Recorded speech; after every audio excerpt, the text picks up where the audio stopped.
how has 2025 changed your view on where companies can diversify? Do you feel more confident now about identifying the best plus one to China? And I say this in light of India now surprisingly facing a 50% tariff on exports to the US. Right. So people want to diversify to reduce their exposure to risk, right? The thing is, the profile of the risk has changed quite a bit. It used to be that you had like the US friendly countries and the China friendly countries, and then it seemed like they were headed for some kind of collision, and then this block would be all around China and this block would be all around the USA, right? And so you wanted to not to have all your eggs in the same basket, in the same block, let's say. So in case this is gripped, then you can still get things going over there.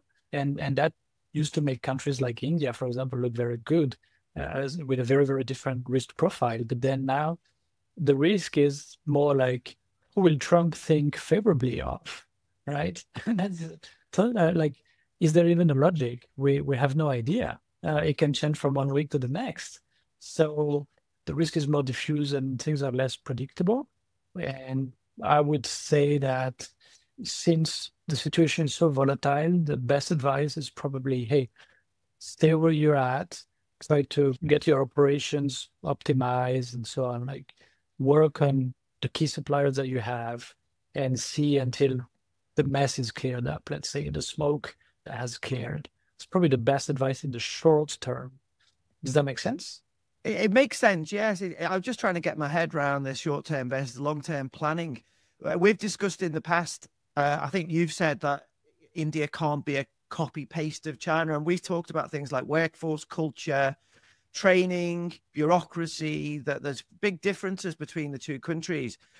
But oh, yeah, India was seen as this big possibility as an alternative to China, but then does tariffs just change all that? It doesn't matter. Like, do those pros and cons of India versus China, does that all out of the window now because tariffs just confuse things too much and no one's going to make a move? So in the short term, yes, obviously 25% plus extra 25% export to US, there's just a huge impediment to making anything in India for the US market. Thinking of India as the replacement, it depends on the industry. A big share of mobile phones sold in the USA are actually just assembled in India. It's actually more than 50% on the past quarter, quite amazing. But then this went up very fast and we go down very fast now. And that's the tariff situation changes. Based on our own experience, so we operate our own manufacturing facility close to Shenzhen in China, and we're opening also one in India right at the wrong moment, I would say.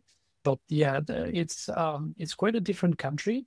In China, you can ramp things up very fast and just look at, Foxconn and the other CMs working for Apple and the others.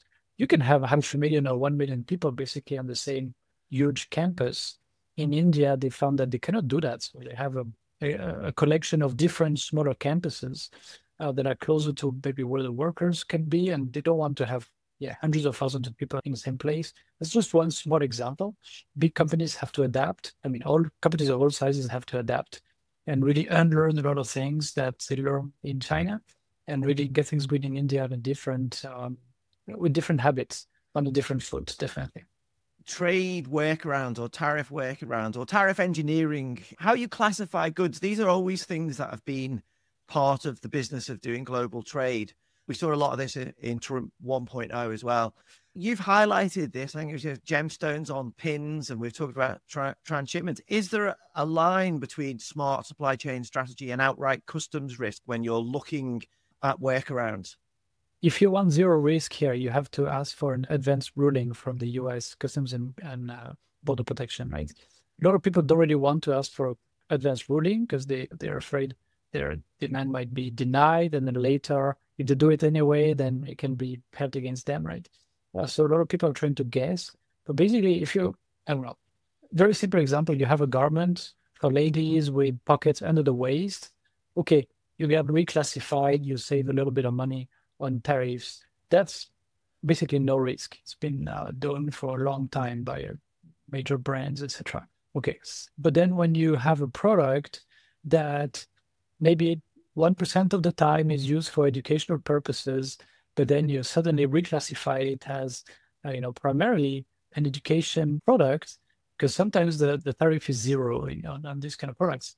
You are really exposing yourself for getting hit by an inspection by the U.S. Customs, because it's just not reasonable. So it's really, what is really this product sold as? Like, what are the main claims, and what are people using it for, right? If you go against that, you better have a really good lawyer.